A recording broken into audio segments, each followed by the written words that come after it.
The Astor name did not belong to a single person.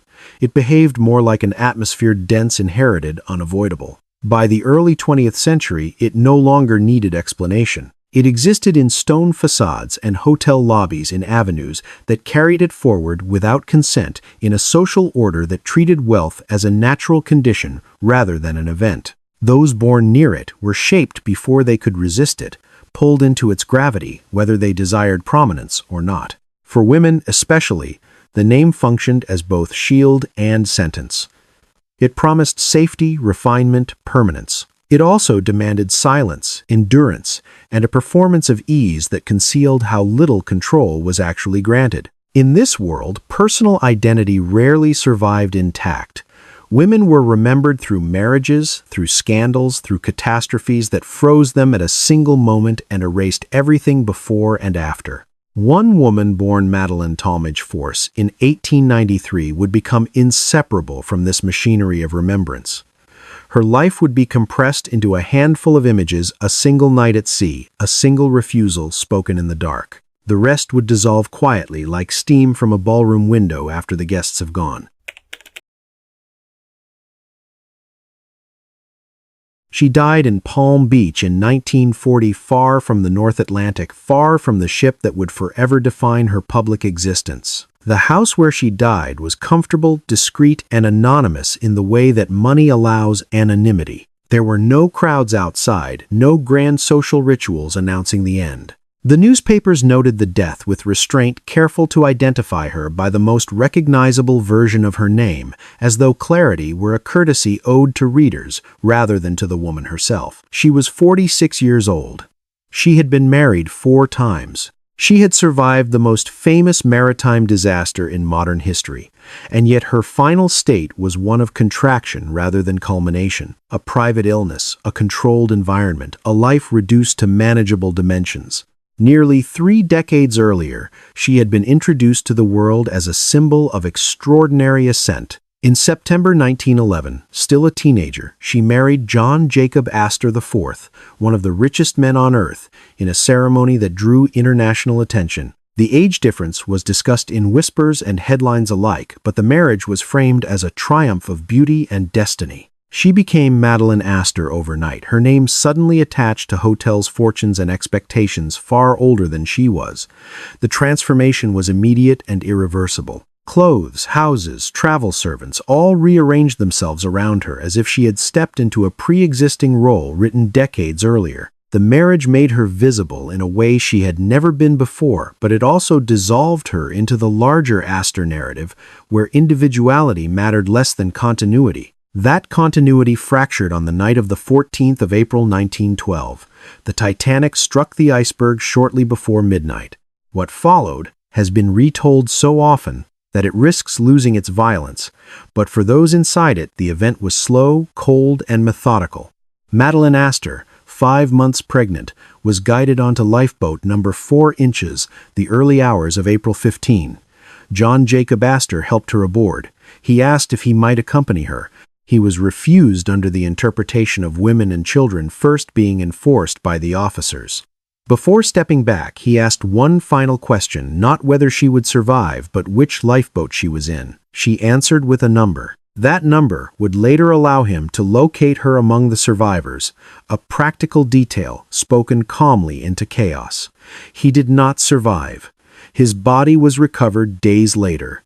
She did. From that moment on, the public story of Madeleine Astor narrowed dramatically. She became the pregnant widow lowered into darkness, while her husband remained behind a tableau that satisfied the era's appetite for sacrifice and tragedy.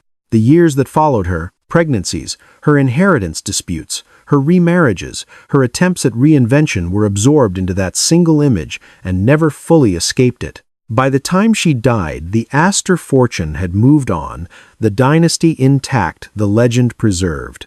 What remained was a woman who had touched the highest concentrations of wealth and visibility available to her time, and yet ended her life quietly, carrying a name that no longer anchored her to power. The paradox is simple and unsettling. She survived the event that should have destroyed her, only to be slowly erased by the life that followed.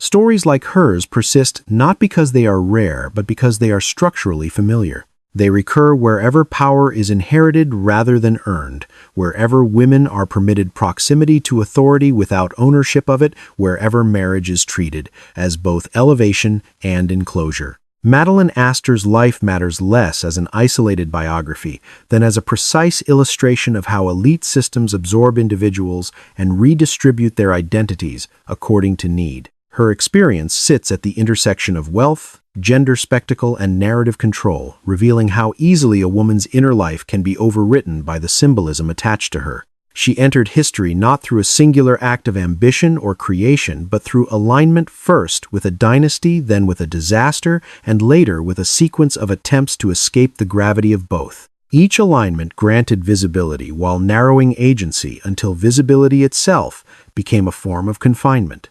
The early 20th century was particularly adept at turning women like her into emblems.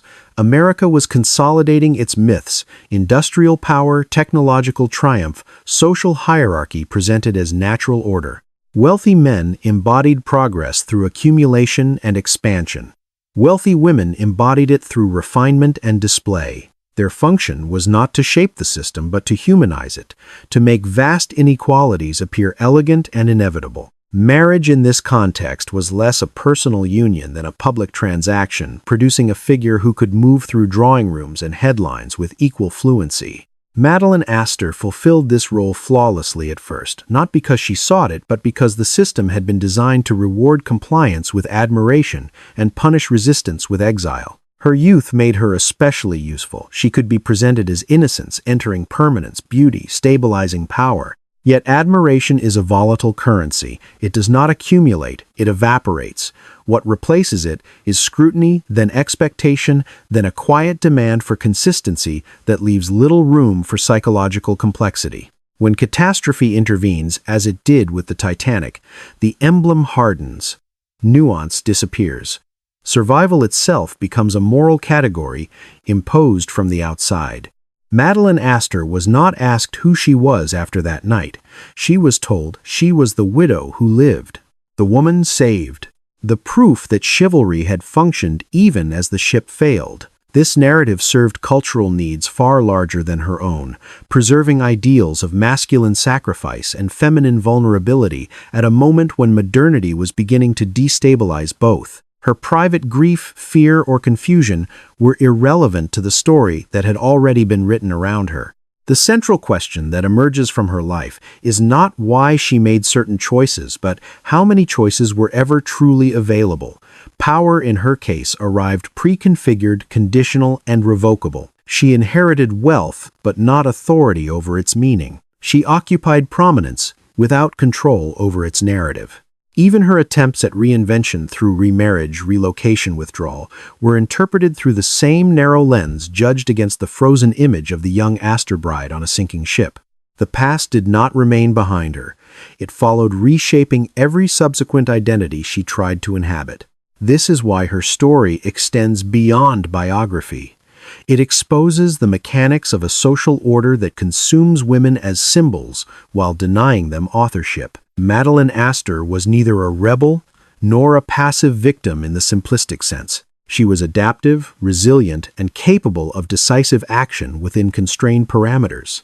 But adaptation itself can become a trap, especially when the environment never truly changes. Each new beginning promised distance from the original catastrophe, yet required alignment with another man, another name, another framework of dependence. Autonomy was always deferred, always conditional on the approval or stability of something external. What then does survival mean in such a context?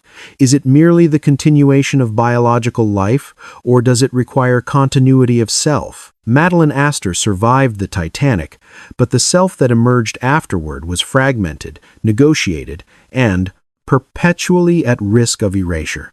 Her life invites a quieter, more unsettling inquiry, whether proximity to immense power protects an individual or whether it slowly dissolves them, leaving behind only the parts that can be easily explained, easily consumed, and easily remembered. The documentary does not seek to answer this question outright. It observes how it unfolds patiently across a life shaped by forces too large to confront directly, yet too intimate to escape.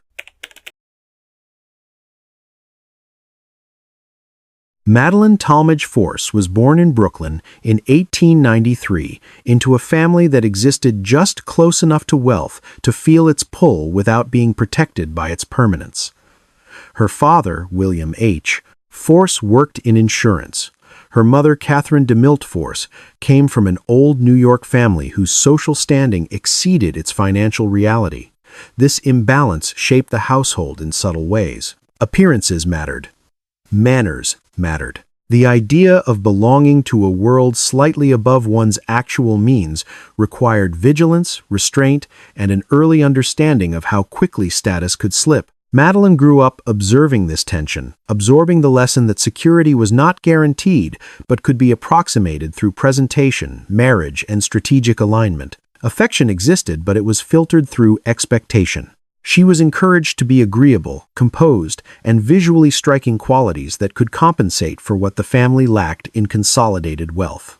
Her childhood unfolded in a social environment where daughters were not prepared for independence, but for selection. Education emphasized polish rather than inquiry. Emotional expression was moderated early, not through cruelty, but through correction. Excess feeling was treated as inelegant instability as dangerous. Madeleine learned quietly and effectively how to read rooms, how to adjust tone, how to make herself easy to choose. This was not manipulation so much as survival training for a girl whose future would depend less on talent or ambition than on being correctly perceived by the right people. Her beauty, often remarked upon later, was not merely genetic. It was curated through posture, dress, and an instinctive awareness of being watched. Visibility became familiar before agency ever did. The death of her father in 1909 introduced another layer of fragility. Financial pressure increased. Her mother's ambitions for her daughter sharpened, becoming more explicit and urgent. Madeleine was still an adolescent, but she was already being positioned as a solution, someone whose marriage could stabilize the family's standing permanently. This created a psychological blueprint, defined by responsiveness rather than desire. She learned to equate approval with safety and attachment with rescue. The cost of this conditioning would not be immediate. It would surface later in her tolerance for imbalance, in her willingness to substitute security for intimacy, and in her repeated acceptance of roles that promised protection while quietly eroding autonomy. By the time she entered New York society in earnest, Madeleine was exceptionally prepared to be impressive and insufficiently prepared to be alone. Her inner life remained largely undocumented, but the pattern is clear in retrospect. She did not pursue power directly. She moved toward structures that already contained it. She did not challenge authority. She adapted to it. These were not flaws in the moral sense. They were logical outcomes of an upbringing that taught her that survival depended on alignment, not assertion. The tragedy embedded in this blueprint is that it functioned perfectly at first, delivering her into the highest echelon of American wealth, while ensuring that her sense of self would remain contingent, fragile, and perpetually negotiable. Her introduction to John Jacob Astor IV was not accidental, nor was it romantic in the modern sense. Astor was nearly 30 years her senior, divorced, and already a fixture of American industrial and social power. He controlled vast real estate holdings in New York, including the Astoria Hotel and extensive properties along Fifth Avenue, and his fortune was deeply integrated into the financial architecture of the city. For Madeleine and her family, the match represented absolute elevation, an irreversible crossing from aspirational comfort into dynastic certainty. Courtship was swift, formal, and conducted under intense scrutiny. Public discomfort with the age difference existed, but it was outweighed by fascination. When they married in 1911, the ceremony was less a personal milestone than a public event confirming that the Astor lineage would continue through a bride young enough to symbolize renewal. Marriage completed Madeleine's formation as a powerful woman, though the power was almost entirely symbolic. She acquired access to private rail cars, European travel, multiple residences, and a household staff that insulated her from ordinary logistics. She was trained into the role with efficiency, Social obligations multiplied. Her schedule filled with dinners, charitable appearances, and seasonal migrations between New York, Newport, and abroad. Everything about her life suggested control and abundance, yet the structure was rigid. Decisions flowed toward her, not from her. Even her body became a site of expectation, tasked with producing heirs to legitimize the continuity of wealth. Discipline replaced adolescence. The loss of autonomy was gradual enough to feel like maturity rather than confinement. The institutions surrounding her society, pages, family advisors, domestic staff, reinforced the idea that this was success. Discomfort was reframed as duty. Silence was equated with grace. Madeleine performed the role convincingly, not because she was coerced at every step, but because resistance had never been presented as a viable alternative. Power, as she experienced it, was something she inhabited rather than wielded. It protected her from material uncertainty while binding her to a narrative she did not author. By the time she boarded the Titanic in 1912, traveling back to New York while pregnant, her life appeared settled into permanence. In reality, it had been constructed on a foundation that required everything to remain intact. When that structure fractured at sea, it would expose how little of the power surrounding her had ever truly belonged to her at all. After the Titanic, Madeleine Astor returned to a world that treated her less as a person than as a recovered artifact. She was 20 years old, a widow, and the inheritor of one of the largest personal fortunes in the United States. John Jacob Astor IV's estate, valued at roughly $87 million at the time, translated into financial independence on a scale few women of her era had ever known. Properties, trusts, and income streams placed her permanently beyond material anxiety. Yet this ascent into autonomous wealth occurred under conditions of profound surveillance. The press followed her movements. Courts monitored her inheritance. Family representatives and legal guardians evaluated her capacity, her temperament, and her choices with thinly veiled suspicion. Power arrived, but it did not relax its grip. Her pregnancy culminated in the birth of John Jacob Astor VI, securing her position within the dynasty, while simultaneously narrowing her identity further. Motherhood was framed as fulfillment, a natural continuation of the Astor line, but it also functioned as containment. Decisions regarding the child's upbringing, education, and exposure were not hers alone. Trustees and relatives ensured that the future of the fortune remained insulated from her personal volatility, a term used quietly to describe youth grief and independence in equal measure. Madeleine moved through mansions and hotels that bore the Astor name, but she did so as a custodian rather than an owner. Luxury surrounded her, meticulously maintained, yet emotionally inert. Publicly, she appeared composed, elegant, and untouchable. Privately, the silence thickened. Grief was present but unperformable. Any visible unraveling would be interpreted as incompetence. Wealth functioned as both reward and restraint, offering comfort while enforcing constant self-regulation. Travel became a form of managed escape. Europe provided anonymity of scale, but not freedom from expectation. She was still watched, still discussed, still measured against an image fixed in 1912. The ascent into power had not expanded her interior world. It had compressed it, substituting movement for choice and comfort for intimacy.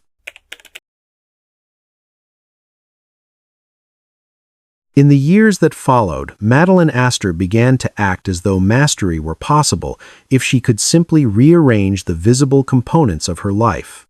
Remarriage appeared as the most direct mechanism for recalibration. In 1916, she married William Carl Dick, a childhood acquaintance whose relative obscurity promised normalcy. The union was an assertion of personal will, yet it unfolded within familiar constraints. The marriage quickly deteriorated, strained by incompatibility and by the unspoken weight of her past. When it ended in divorce, it confirmed a pattern that would repeat attempts at control enacted through structural change rather than through a renegotiation of self. Each subsequent decision carried the quiet urgency of correction. She adjusted names, residences, companions, believing that distance from the Astor identity might loosen its hold. For a time, it seemed to work. Public attention softened. Routine replaced spectacle. Yet the underlying imbalance remained. Wealth insulated her from consequence, but not from repetition.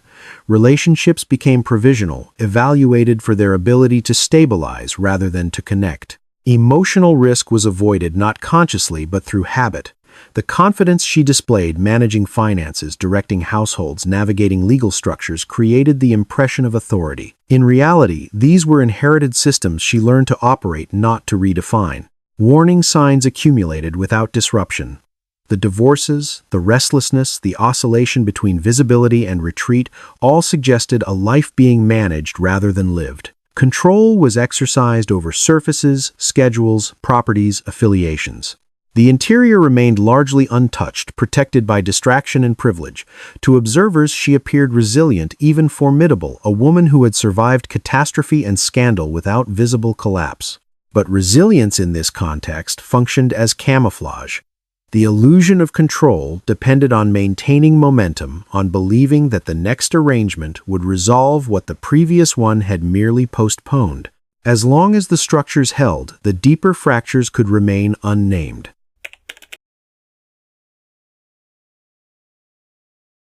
The flaw that shaped the final architecture of her life was not recklessness or vanity, but an enduring belief that identity could be stabilized through attachment.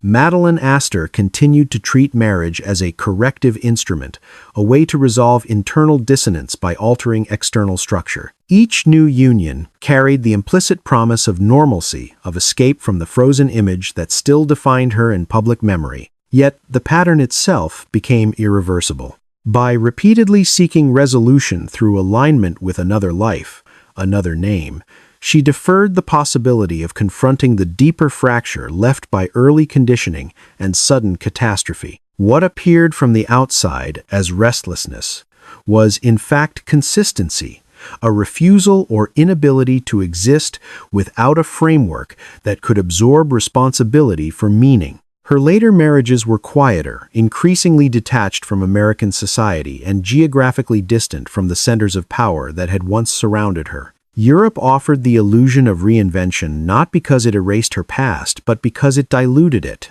Titles, accents, and unfamiliar settings softened the Astor imprint, allowing her to pass more easily as a private individual.